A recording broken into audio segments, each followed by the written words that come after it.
In my last video, we talked about how sports games used to be fun, and how modern sports games just aren't the same. A number of people commented recommendations of retro and indie sports games I should check out, so I picked out the handful of games that piqued my interest most, and I'm now here to share my thoughts on those games with you. Thank you to everyone who sent recommendations, and let's get started.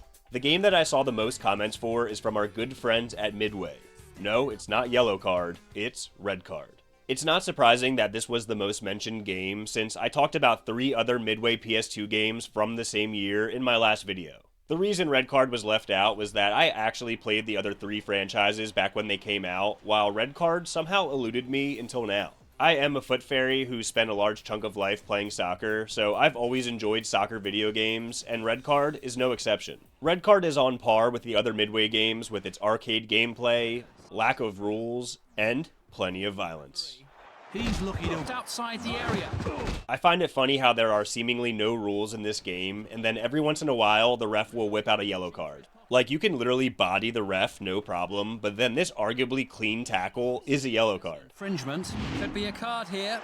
Yeah, I have no idea where the line is drawn, but I do think I now know what Nigel de Jong was playing back in the day. The game mode I spent the most time with was World Conquest, where you choose a country to take on the rest of the world. I took German in high school, so ich spiele gerne als Mannschaft Deutschland. And given the name and description of World Conquest, I figured Germany would be more experienced in this game mode than most other countries, so that's who I went with. The gameplay of RedCard at its core is fun. Not being overly advanced, but you can still pull off dribble moves and snipe from all over the field. Conquest is cool playing against all the other countries one continent at a time, and being reminded of the players of the time, like Germany's own Michael Ballack and Cameroon's Samuel Eto'o, who is a problem in this game. The most Midway thing about Conquest is what happens after you conquer a continent. I beat Australia, which was the first continent, and afterwards it said I was loading into a match against the Dolphins. I thought, oh, I wonder if that's a famous club team from Australia named the Dolphins. Well, much to my surprise, I was quickly face to face with a team of literal dolphins. This really should not have caught me by surprise after my star player in NHL Hits was a shark, but it did, and it had me in stitches watching these things run around like this. Just when I thought I'd seen it all, Flipper hit me with a textbook bicycle kick. You really can't make this shit up. The other continent's special teams I could see being problematic today, with samurai appropriating Japanese culture and them using apes to represent Africa, when that is clearly a mandrill, which is not an ape. On the other hand, America's mascot is a SWAT team, and you play on a field that looks like the Death Star. I think this one actually aged pretty well. I still have to take down Europe in the World Conquest, but have been having a blast with RedCard. Now lead the match. Next up is a game that someone mentioned in the comments on my last video, and I was hit with a wave of memories from a time not so long ago. The game is Super Mega Baseball. I played the first Super Mega Baseball a ton on the Xbox One, and somehow completely forgot about it. I honestly think I just wiped the Xbox One from my memory entirely. Super Mega Baseball is an indie baseball series that is arcadey but is watered down in terms of absurdity when compared to the likes of MLB Slugfest. It has some silliness like batters smashing their bats or pitchers sneezing and scratching their butts, but the real joy of this game is the straightforward gameplay. You can absolutely just pick it up and play, and it's incredibly accessible thanks to its difficulty or ego slider that you can adjust a level at a time from 0 to 99 for the overall difficulty, or you can go a step further and tweak the difficulty of each facet of the game. My only complaint about the first Super Mega Baseball was that you couldn't play online, which at the time was something I would have liked, and I even told my buddy to download the game and didn't realize there was no online until after he got the game. My bad. In the most recent game, Super Mega Baseball 4, which is the footage you've been watching, you can play online, which I guess is the price you pay for the series now being tainted by having the EA name as its publisher. Of course, life is funny, and here I got my past wish of online play, but I now have no interest in playing online like I did 10 years ago. Another advantage the 4th installment has over its predecessors is the addition of historic MLB players instead of only having their fictional meatheads. I had no problem playing as the fictional players in the past since I love the gameplay, but being able to play as Mike Schmidt in this art style and watching John Kruk wiggle in the batter's box has been a treat in Super Mega Baseball 4. The franchise mode has some interesting features like having to make manager decisions between 2 players that either increase or tank the player's loyalty, which will have an impact on contract negotiations in the offseason. And yes, one of those decisions is who to blame your smelly fart on. Sorry, Ron. You can also spend your earnings to increase players' stats, with a dice roll sometimes involved to get an additional boost. That is nice to see, but above all, I'm here for the gameplay. I love the pitching with you having to quickly move your stick to locate a pitch, or if you're in a rough spot, you can use a power pitch that's a nastier pitch, but it's harder to locate. When you're at the plate, the computer wastes no time between pitches. You can use a power swing that will sometimes make the ball harder to field. And launching a nuke is so satisfying, with it being accompanied by what sounds like a jet fighter flying overhead.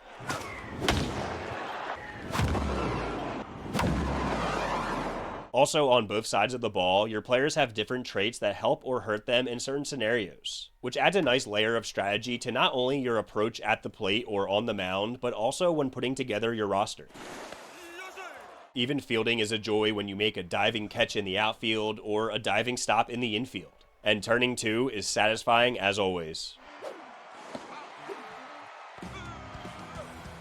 I really appreciated the granular difficulty slider when playing franchise mode, as I upped it 5 to 10 levels after every game until I finally felt I was facing an adequate challenge. Playing against legends like Babe Ruth and the guy they named the surgery after is a cool experience. George Brett is my nemesis. I'm now a fan of the guy from Seinfeld. And is it just me, or does Gary Carter look a lot like Cillian Murphy? I ran through a 9-inning, 16-game season so quick in this. I made it to the finals. We unfortunately lost Mike Schmidt to injury for the first 2 games of the best-of-3 series, and Ozzie Smith's morale was gone for the whole series. We lost the first game, won the second, but then was put to bed by Hammer and Hank Aaron in the third. It was a sad way to end the season, but if you can't beat him, sign him. We got Hank Aaron on our team now, and we're coming for the ship in year 2. If you're interested, stick around to the end of this video and you'll see a highlight reel of how the Season 2 playoffs went down. I highly recommend this game and series in general. It's easily approachable, there's a ton of game modes to play, different team archetypes to try out, and a variety of unique stadiums to play in. I was organizing footage for this video and got the itch to play so bad that I had to stop editing and jumped back into my franchise. That's how good this game is. If you're interested, Super Mega Baseball 4 was on sale for only $6 on the PlayStation Store at the time of recording, and is also included with Game Pass on Xbox, which makes it an even easier recommendation.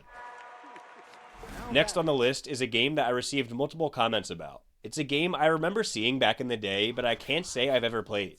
The game is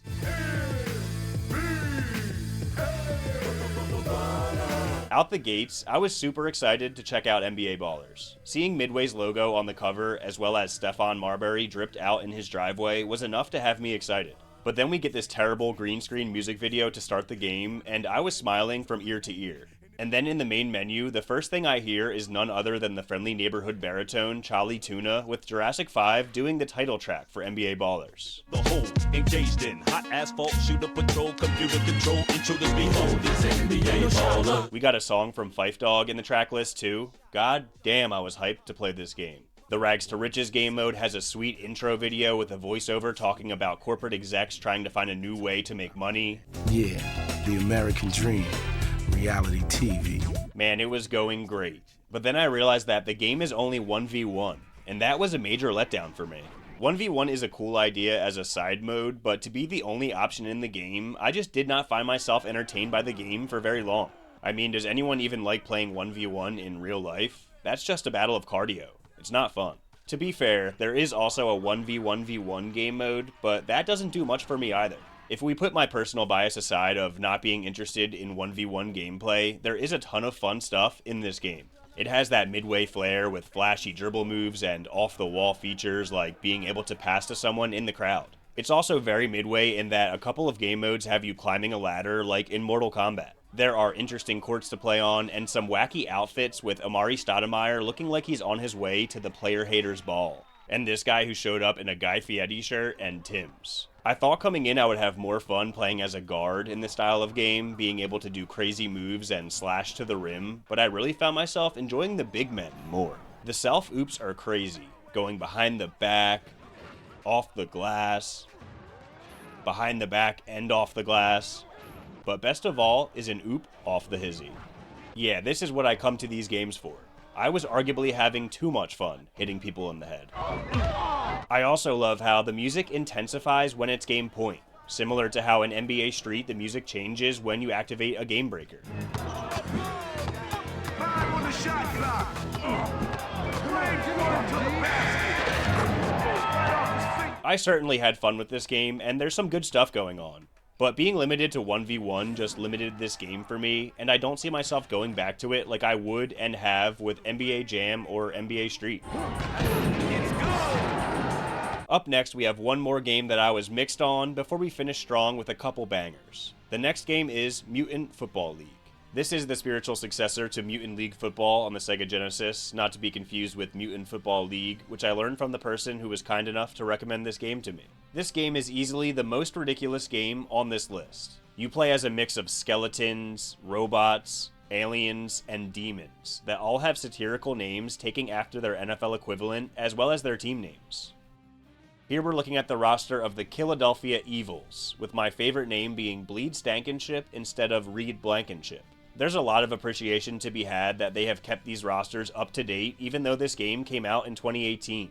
The game has you playing on the wildest of fields, filled with hellish fire pits, buzzsaws, spikes that raise up as you play on a futuristic gridiron against a team of xenomorphs, and even inconsequential details that I appreciate like it raining blood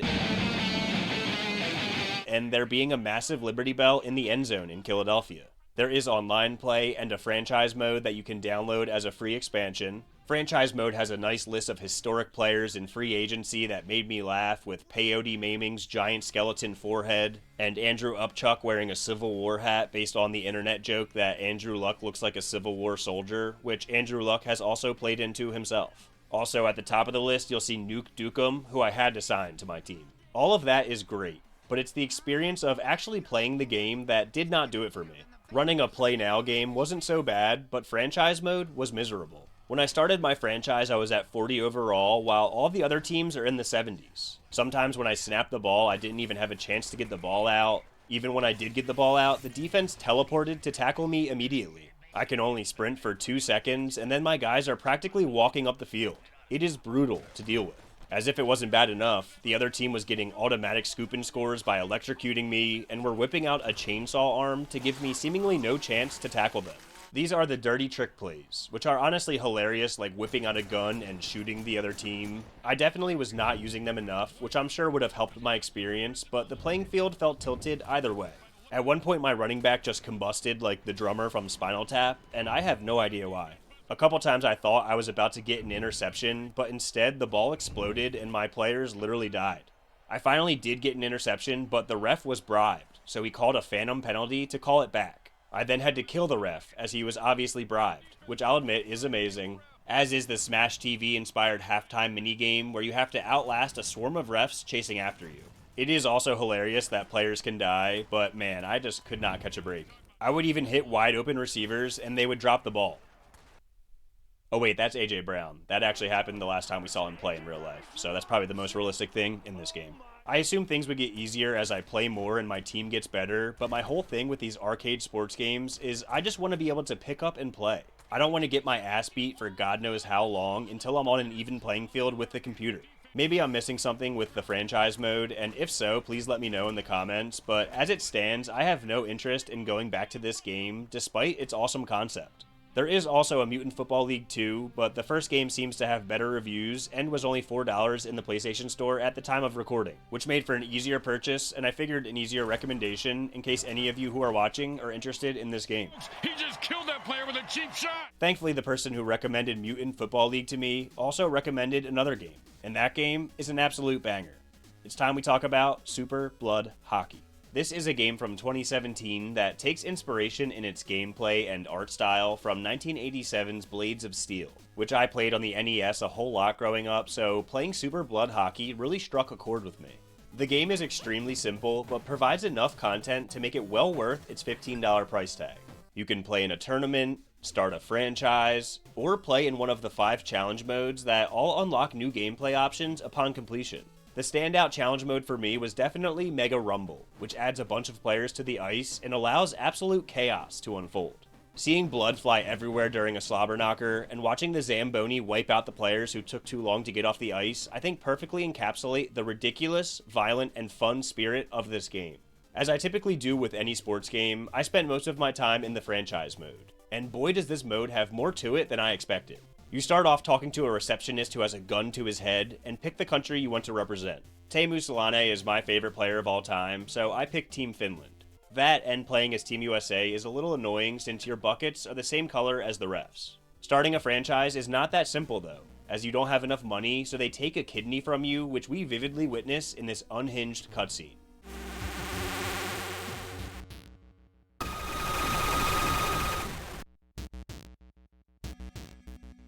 This is all I needed to see to be all in on this game. Beyond that, you sign your players from a catalog of prisoners, walk around the facility with beds that look like they're covered in piss, and can hang out with your players in the shower, which is also the same place the game teaches you how to fight.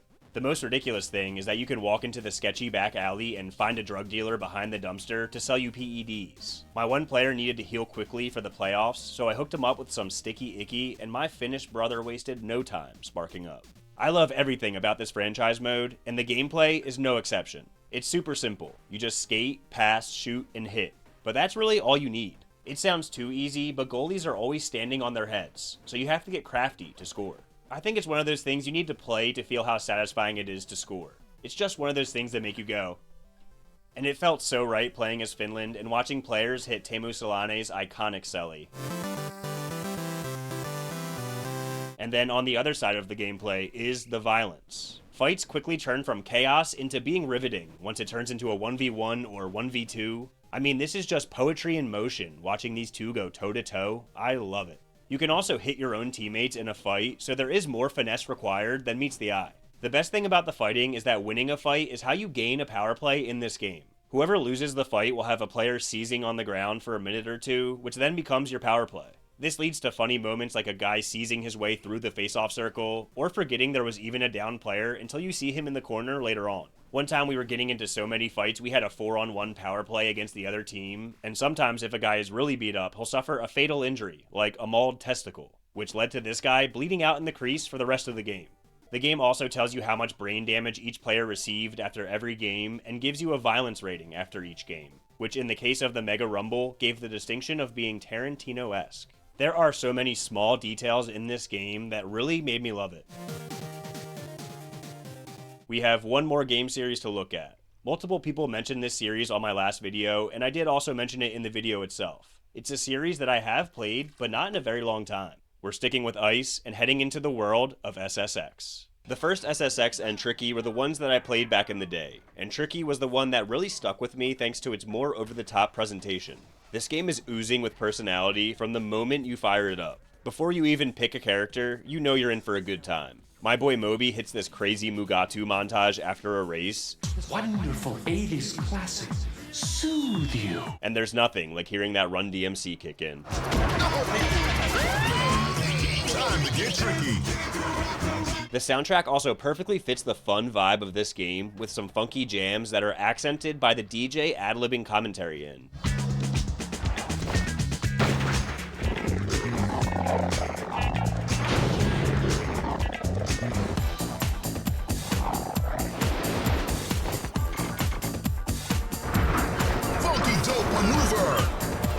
I played through all of the races in Tricky, and it felt like something was missing. And then I dove into the trick mode and realized this is what I really liked playing growing up. It really didn't feel right until I saw those giant snowflakes in the air and rails thrown into the middle of a pack. Racing is a lot of fun, carving it up and fighting off other racers, but in SSX in particular, I prefer the more relaxing nature of taking your time and trying to hit some big combos. There is nothing relaxing about the Tokyo level though. Holy hell. This is a cool idea riding through a pinball machine basically, but it is a shit show. Tricky is what I always thought was the best SSX game, but some quick Google searching told me that people actually think SSX3 is the best. I was dumbfounded upon reading this. There's just no way the game that I've never played is better than the thing I have childhood nostalgia for. It can't be. So I figured I would decide for myself, and I completely agree. SSX3 is the superior game. It loses some of that tricky personality for sure, but the gameplay just feels better to me. It's more smooth while also being more reactive. It's way easier and more seamless getting into grinds, and the recover feature is a great addition. There were times in Tricky where if I took a tumble, I was trying to get back into the race for an absurd amount of time. I had nostalgia for Tricky, but I gotta say, nothing hit me with more nostalgia than seeing DNL billboards in SSX3. Kids these days know nothing about DNL, and it shows. I think about DNL all the time. I also love how SSX3 is more of you just being dropped onto a mountain and finding your way down with plenty of alternate paths instead of it being a manufactured racetrack like in SSX Tricky. Sometimes you're actually dropping in out of a helicopter plane, and the courses in SSX3 feel way more epic with you racing through a blizzard, a collapsing ice cavern, or outrunning an avalanche. One time I botched a jump down into the unknown in SSX3 and figured I was going to get teleported back up onto the path, but turns out there was just a whole nother rideable layer below.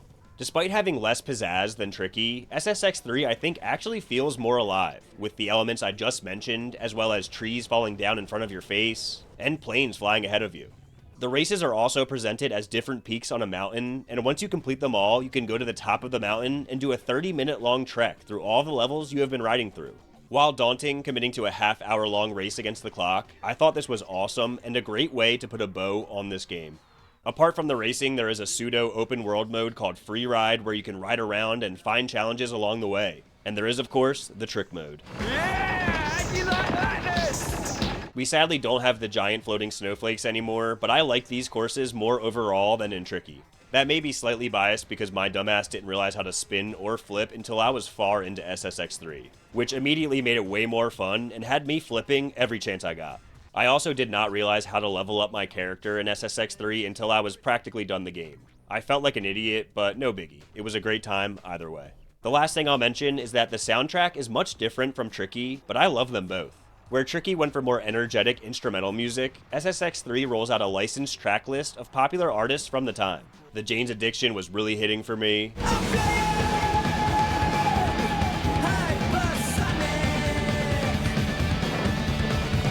NERD is in there, The Executioners, I'm a Robot, who I haven't thought about in years, and for the second time in this video, Yellowcard. That was not planned. I'm just as surprised as you are that Yellowcard made it into this video twice.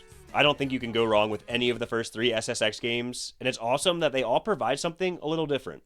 Thank you to everyone who commented recommendations on my last video. I went with the games that piqued my interest most, so apologies if a game you suggested didn't make the cut. Maybe I'll do another one of these in the future, as there are certainly more great games out there that deserve some love. So don't hesitate to send some recommendations in the comment section for either myself or anyone else out there that's craving a sports game experience that has some originality and isn't littered with microtransactions. Now it is time for a quick road to redemption in Super Mega Baseball. For Season 2, I bumped the difficulty up a couple notches, but the first round of the playoffs ended up being a rout. We ended up scoring in the first inning of Game 1, asserted our dominance by hitting the opposing pitcher in the nuts, and rolled on for a 10-1 victory.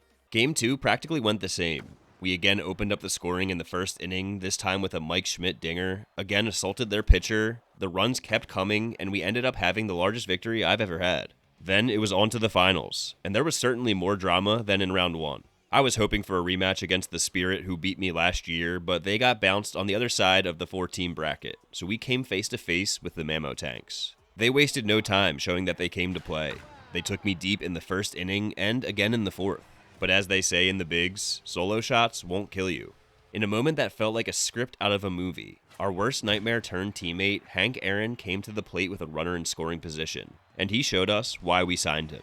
Fast forward a couple innings, and Hammerin' Hank is back at the dish, staring down an 0-2 count. There's no way he can do it again, right? Wrong. Hammerin' Hank is our Lord and Savior, as he puts the good guys up 4-2. Keith Hernandez gives us an insurance run in the 8th, and then it's on to the 9th. The Tanks are down to their last out, but Paul Konerko refuses to go down easily. Finally, after a battle at the plate, we seal the deal and only need to win one more game. Maybe we got a little too cocky, because on the first pitch of the game, the caveman, Johnny Damon, launches one. But the baseball gods were on our side, and this random wall in center field just barely saves us from an early deficit. The luck didn't last long though, as 3 batters later, they bring Johnny home, and we're back in an early hole once again. Somehow, in the most unlikely of scenarios, we hit the opposing pitcher once again. And of course, it was Hank Aaron making his presence known.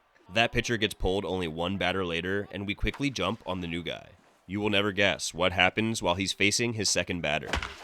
I have about 40 hours in this game, and I somehow hit the pitcher more times in this playoffs than I did across 2 entire seasons. I couldn't believe it. The next inning, I thought we were about to take down their third pitcher, but he got out of the way, and we had a close call at the plate to tie it up. In the 4th inning, Kirk Gibson showed off his power, and we pulled ahead. But in that same inning, Joe Mauer decided to get in on the fun, and that center field wall wasn't there for us this time. Tie game. In the 5th inning, we pull ahead on another one up the middle. I thought we were about to go up 2, but Houston Street made a defensive play that had me baffled. Jump ahead to the 7th, where we were now into our bullpen, and Torrey Hunter ripped the soul out of my body. We're tied yet again. We make it to the 8th, still tied up, and the big man, John Kruk, is up to bat with the bases loaded. I know the ladies love the long ball, but sometimes there's nothing better than having patience. Krucker walks the go-ahead run in, and then Willie Randolph makes sure we don't stop there.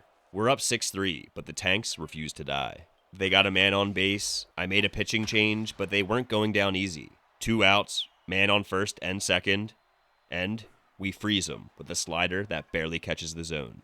On to the 9th. The fellas were hungry, and we piled on more insurance than Jake from State Farm.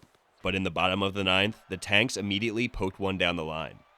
We settled in and mowed down the next 2 batters, but we got too confident, and Jeff Bagwell hit one to the upper deck. With Big Papi due up, we couldn't mess around. We brought in our closer, Grant Balfour, and we sealed the deal. It was one hell of a ride. I'm so proud of my guys. Hank Aaron, you're a god, and we'll cherish this moment forever. That'll do it for the Thrillers for now. Thank you for watching, and never give up on your dreams.